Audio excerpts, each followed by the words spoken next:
Début 2010, l'État français décide de vendre le fort de Vaujour. Placoplate se porte acquéreur des 3/4 du fort, et le dernier quart est acquis par la communauté d'agglomération de Marne-et-Chantraine.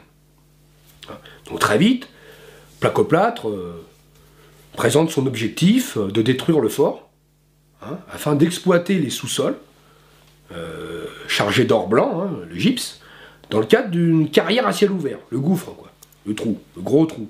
Voilà. Et la communauté d'agglomération de Marne-et-Chantraine, elle, projette d'installer une zone d'activité économique sur le dernier quart du fort de Vaujour. En octobre 2010, nous sommes contactés par une association locale qui aime ce fort, qui adore ce fort. Ils aiment y être, ils aiment son histoire, ils aiment son ambiance, voilà, ils adorent.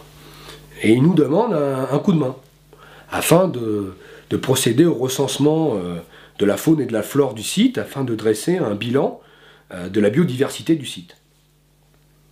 Et là, on commence à s'intéresser au dossier. On lit l'historique, on tombe sur les documents de la CRIRAD, on tombe justement sur tout ce qui s'est passé en 97, on analyse tout ça, quoi. Et très vite, on commence à se poser des questions, quoi. Une carrière à ciel ouvert sur le fort de Vaujour. On dit là, quand même, là, tendu, quoi. Je veux dire, hein. Pour rappel, donc dans les documents de CRIRAD de 2001-2002, à la fin, ils disent le site est toujours contaminé. On a fait quelques petites mesures là de dépollution.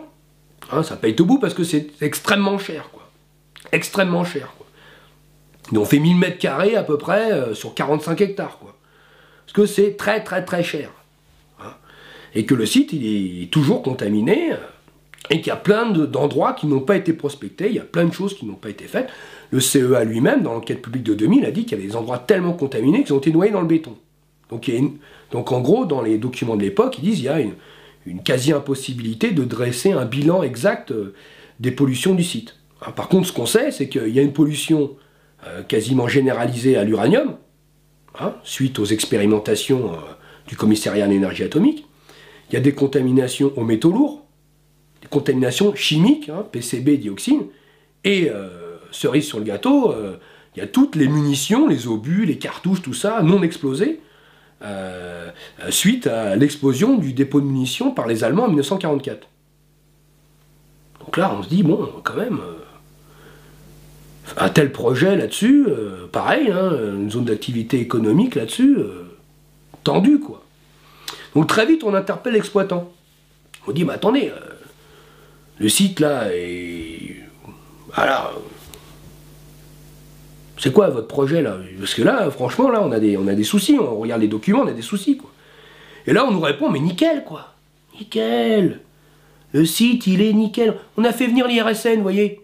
L'IRSN est venu, voilà, l'État français est venu, il a fait plein d'analyses et zéro trace de radioactivité. De toute façon, il a été dépollué totalement en 2001-2002. Aucun problème, tout est nickel, tout est parfait. Voilà, par rapport aux documents qu'on a, il y a une petite contradiction, quoi.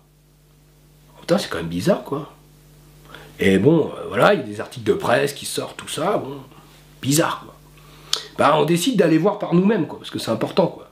Hein, donc, en mai 2011, voilà, on se joue des gardiens, là, voilà, avec leurs chiens, tout ça, et on rentre dans le fort. Voilà. On n'a pas longtemps, on a 2 heures, quoi. À 2 heures... on sait qu'on va être tranquille, là, on a 2 heures. Donc qu'est-ce qu'on fait? On avait une cartographie des points de radioactivité, des points de contamination qui ont été trouvés de façon exploratoire, voilà, lors des campagnes de détection de 2001-2002. Tous les points qui ont été trouvés, ils sont très faciles à trouver, quoi. Même la nuit, quoi. Voilà, il faut vraiment être aveugle pour pas les voir, parce qu'ils sont pas à la bombe. Tous les points chauds, là, radioactifs, ils sont pas à la bombe. Tous ceux qui ont été trouvés à l'époque sont pas à la bombe. Ils n'ont pas tout trouvé, je précise. Ce qui a été trouvé de façon exploratoire est mis à la bombe. Et on arrive sur un ensemble de points, et on sort le compteur. Alors c'est quoi ça? Ça c'est un Radex. Agréé CRIRAD. Radex 1503. Voilà. Donc quand il y a une anomalie, lui il le détecte. Il n'y a qu'un bouton. Il y a un bouton. On ne peut pas inventer la mesure. Ouais, parce qu'il y a des gens après qui ont été dire qu'on était des agitateurs publics, qu'on inventait des mesures, des choses comme ça. On ne peut pas inventer une mesure avec un Radex. Voilà. Hein, donc on vient, on met le Radex dedans. Et là, pur, il sonne. Qu'est-ce que c'est que ça, quoi? 31 fois la norme, 33 fois la norme, 10 fois la norme, dans des canalisations, tout ça. Mais qu'est-ce que c'est que ce truc-là? Qu'est-ce que c'est que ce truc-là? On filme le truc, quoi. Parce qu'il faut quand même revenir avec la preuve. On photographie, on filme et tout. Et on revient, on sort du fort. Et là, on s'interroge, quoi. Comment l'IRSN, elle peut dire que le site, il n'y a pas de radioactivité, il est nickel? Voilà, vraiment, là, on est scotché, là. Alors, qu'est-ce qu'on fait? On appelle la CRIRAD. Voilà. Et on tombe sur Bruno Charéron, donc le responsable du laboratoire de la CRIRAD, qui a travaillé en 2001-2002 sur le fort de Vaujour. Et là, il nous dit, bah écoutez, que vous ayez trouvé de la radioactivité sur le fort de Vaujour, bah, c'est normal. Parce que bon, nous on a juste repéré, on a fait des campagnes exploratoires, on n'a pas tout repéré, et dans ce qu'on avait repéré, il n'y a pas tout qui a été nettoyé. Hein. Hein, comme le prouve le fait que bah, vous passez sur des points qu'on a repérés, vous mettez le compteur, il sonne toujours. Ça prouve la qualité de décontamination minimale qui a été faite à l'époque.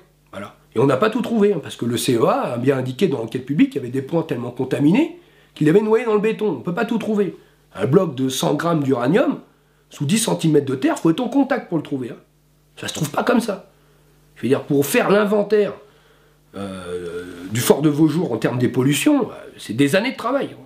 Et encore, on ne peut pas tout trouver. Des fois, il y a des bâtiments qui ont été construits après des expérimentations, il y a des canalisations enterrées, il y a des puits de lavage, il y a des... Comment dire, voilà, c'est en 3 dimensions. Et bien sûr, c'est pas quand on met le compteur dans l'air qu'on va le repérer. Il faut aller au contact de la pollution pour pouvoir la trouver. Et là, bien sûr, Bruno Charéron intervient dans la presse, etc., etc. Et là, on pense que là, l'exploitant, il va revenir à la raison. Quoi. Là, qu'il va finir par admettre qu'il a un problème sur son site. Quoi. Il y a un petit souci de pollution radioactive sur son site. Il y a un petit problème. Et là, non, il se démonte pas, quoi. Donc, il organise, fin 2011, une commission locale de concertation et de suivi. Donc, il invite les préfets, les élus des communes, des associations, tout ça, mais il ne nous invite pas, nous. À nous, il ne nous invite pas. Et qu'est-ce qui se passe? Eh bien, ils vont sur le site, et il y a un technicien de l'IRSN qui est là. Le technicien de l'IRSN, il met le compteur dans l'air. Oh, regardez, normal. Ils vont plus loin, dans l'air, là, normal. Regardez là, c'est normal, tout est normal, regardez. Il n'y a pas de problème, nous, nickel, le site, il n'y a pas de problème. Alors, quand on sait que la vérité se cache dans le détail, et que pour aller détecter une pollution à l'uranium appauvri, il faut aller au contact pour aller le chercher, c'est pas en mettant le compteur dans l'air comme ça qu'on va trouver quoi que ce soit. Ça, c'est sûr qu'il ne sonne pas, le compteur. Il faut aller sur les points, il faut aller chercher la pollution. C'est un vrai travail d'investigation. Et là, ben, dormez braves gens. Tout le monde est là, sait pas quoi dire, personne ne connaît le sujet, personne ne connaît le dossier. Amen. Amen. Alors bien sûr, l'année suivante, le 5 décembre 2012, ils ne nous invitent pas, mais on vient quand même, quoi. On s'incruste. Voilà. On s'incruste, on vient quand même. Et on vient avec un document de la CRIRAD qui a été écrit une semaine avant. Et on sort, regardez, document de la CRIRAD de la semaine dernière. Là, la CRIRAD dit, le fort de Vaujour, il est toujours contaminé aux matières, à l'uranium. Il est toujours contaminé à l'uranium, toujours. Voilà. En plus, ils expliquent, voilà, toujours, quoi. Et que vraiment, de dire qu'il n'est pas contaminé, c'est une erreur. Et si vous voulez exploiter, voilà, il va faire ça. En gros, nettoyez-moi ça à la petite cuillère, centimètre par centimètre, quoi. Hein, voilà. Donc là, maintenant, nous sommes en 2014, donc un an après. Ça fait 4 ans que Placoplâtre est propriétaire. Hein, et toujours la même ligne de défense, quoi. Toujours la même. C'est toujours la même, hein. L'IRSN est venu, on a des analyses, etc. Tout va bien. Mais les analyses, on ne les a jamais vues. On n'a aucun document. On n'a rien. Zéro. Zéro. On n'a pas les documents, on n'a pas les analyses. Ces analyses-là, on ne peut pas les transmettre à la CRIRAD. On a zéro. On n'a rien. Et on a l'IRSN qui dit, nous, on est venu, non, nous, nickel, pas de problème, le site, il est nickel. Alors quand nous, on vient en 2 heures, hein, on trouve les points qui sont marqués à la bombe, on met le compteur dedans, ça sonne. En 4 ans, l'IRSN dit, le site est nickel. Parfait, top, tip top. On a l'autorité de sûreté nucléaire qui dit, ben nickel, le site, vous pouvez y aller, plaque-au-plâtre, pas de problème, vous pouvez exploiter. Donc voilà. Donc voilà où on en est, au pied du mur, quoi. Dormez, braves gens. Dormez, braves gens. Avec, bien sûr, l'aide des services de l'État français.